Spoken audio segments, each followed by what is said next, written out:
Isabelle Bailly-Etienne, bonjour. Bonjour. Vous êtes directrice juridique d'OBS France. Comment est organisée votre direction juridique? Alors, avant de passer à l'organisation de ma direction proprement parler, il faut que je vous explique un petit peu le contexte, sinon c'est un petit peu compliqué. Donc OBS France, c'est la division du groupe Orange, anciennement France Télécom, donc maintenant c'est Orange, qui s'occupe des clients grands comptes du groupe. Ce sont des clients qui présentent un fort potentiel de chiffre d'affaires. On a à peu près 500 entreprises qui génèrent un chiffre d'affaires d'environ, grosso modo, 2 à 3 milliards d'euros par an. Donc vraiment de grosses structures. Ce sont des clients principalement qui ont des sièges en France, mais avec une forte implantation à l'international. Donc ça veut dire des projets français avec des impacts aussi internationaux, de droit étranger, des aspects de fiscalité internationale également. Ce sont des projets qui portent sur les communications électroniques au sens large, donc la téléphonie, des services de centre d'appel, pour faire simple, tout ce qui tourne autour des communications électroniques avec une forte valeur ajoutée. Cette division traite aussi de tous les nouveaux services innovants dont on entend parler, le M2M, le machine to machine. Demain, vous êtes dans votre voiture, vous aurez une puce associée à une carte SIM qui va vous permettre d'envoyer des informations sur l'état de votre véhicule au constructeur. Voilà, tout ce genre de services un petit peu qui sont très très évolués avec une forte valeur ajoutée technologique. Donc mon équipe, au milieu de tout ça, j'ai une équipe de 17 juristes qui assurent le support juridique de nos forces commerciales sur ces projets. Alors concrètement, comment ça se passe? Comment vous répartissez les dossiers? Voilà, alors concrètement, j'ai une équipe d'abord qui est un petit peu mixte, enfin mixte, j'aimerais qu'elle le soit un petit peu plus, mais on a voilà, donc on a des gens en même temps qui vont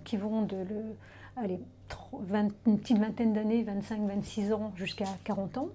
Donc ça veut dire des expériences très variées, des gens qui viennent de milieux un petit peu différents. Ce que j'attends d'eux et ce qu'ils prouvent au quotidien, c'est que ce sont des gens très ouverts, qui sont force de proposition.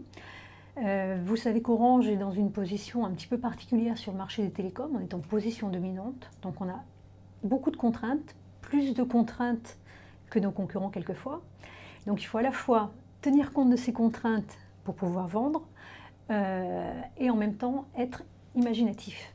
Donc les juristes de mon équipe sont des gens qui sont imaginatifs, qui ont de très bonnes connaissances techniques, qui connaissent très bien les produits, qui ont une certaine résistance au stress, je dois dire, puisque quand on est sur des projets de plusieurs dizaines de millions d'euros, voire centaines de millions d'euros, vous comprenez bien que les enjeux pour le groupe sont tels qu'il faut vraiment avoir les nerfs solides quelquefois pour résister aux pressions des commerciaux. Et ce sont des gens qui ont aussi de l'humour. Ça, c'est important justement pour pouvoir prendre un petit peu de recul dans des situations un petit peu compliquées.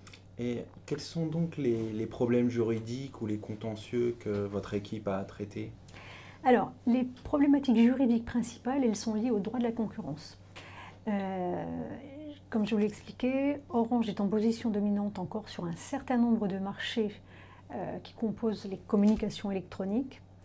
Et donc nous avons des contraintes très très particulières. Nous sommes obligés de ne pas vendre en dessous de nos coûts. Enfin, nous avons beaucoup de contraintes que nos concurrents n'ont pas.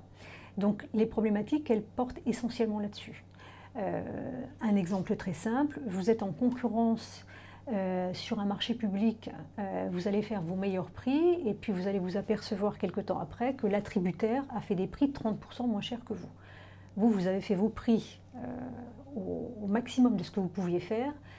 L'autre en face a pu descendre en dessous parce qu'il n'a pas les contraintes réglementaires que le groupe Orange a. Voilà, donc on a essentiellement de ce genre de problématiques. On a des problématiques aussi de droit public, puisque dans cette activité d'Orange Business Services, vous avez tous les gros comptes publics, les administrations, les sociétés d'économie mixte, des entreprises comme la Poste, la Banque de France, la SNCF, toutes les administrations, les ministères, avec là encore des contraintes un petit peu différentes, puisqu'on ne vend pas un client privé comme un client public. On a le code des marchés publics qui encadre strictement un certain nombre de choses. Pour ces clients publics, on a aussi de nouveaux modèles de contrats, de nouveaux projets qui apparaissent. Nous avons des projets très très variés, aussi bien en termes de typologie de clients, que d'activités, que de problématiques. Quand vous vendez un service de téléphonie à valeur ajoutée avec, par exemple, des enregistrements des conversations des clients lorsque vous appelez un centre d'appel, vous avez des problématiques de données personnelles. Est-ce que j'ai le droit d'enregistrer? Comment est-ce que je peux faire? Quelles sont les précautions à prendre? Quand quelqu'un vous appelle en vous disant « voilà, on a piraté mon PBX, j'ai besoin de connaître la liste de tous les numéros qui ont été appelés ou qui en émission ou en réception », qu'est-ce que j'ai le droit de faire? Moi, Orange, est-ce que j'ai le droit de tout donner? Est-ce que j'ai le droit de... Voilà. Donc des problématiques, j'ai envie de dire, très très variées. Donc pour ce faire, des juristes qui doivent avoir une bonne base de juristes généralistes, mais qui sont ouverts et qui sont prêts à s'investir et à découvrir de nouveaux domaines. Merci d'avoir répondu à nos questions.